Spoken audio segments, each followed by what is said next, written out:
नमस्कार मित्रांनो, स्टार प्रवाह वाहिनीवरील प्रेमाची गोष्ट या मालिकेतील मुक्ता एका नव्या रूपात प्रेक्षकांसमोर येणार आहे। हा नवा अवतार मुक्ता धारण करणार आहेत लाडक्या सईसाठी।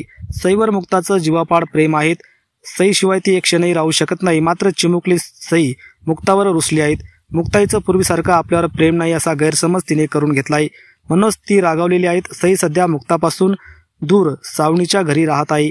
सईचा रुसवा घालवण्यासाठी मुक्ताने एक नवीन युक्ती शोधून काढली आहे। वृद्ध गोदा मावशीचा वेश धारण करून ती सईच्या घरी सईला भेटण्यासाठी जाणार आहे।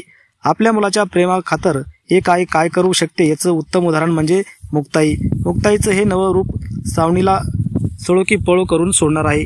मात्र नक्की हा नवा लुक साकारण्यासाठी मुक्ता म्हणजेच अभिनेत्री सुरदा ठिगळे फारच उत्सुक आहेत।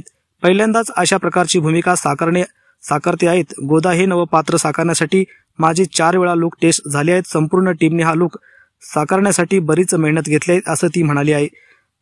मुळात गोदा नागपूरची आहेत। या पात्राच्या निमित्ताने नागपूरची भाषा शिकायला मिळाली। मुक्ताचे हे रूप आजवर मालिकेत कधीही पाहायला मिळालं नाही। मला स्वतःला हे पात्र साकारताना मजा येते। प्रेक्षकांना देखील गोदा नक्कीच आवडेल अशी भावना सुरदा ठिगळे यांनी व्यक्त केली आहे। मित्रांनो, आपल्याला सुरदा ठिगळे यांची ही भूमिका पाहायला आवडेल का? कमेंट करून नक्की सांगा आणि अशाच प्रकारच्या मालिका विश्वातील रंजक माहितींसाठी आत्ताच आपल्या चॅनलला सबस्क्राईब करा।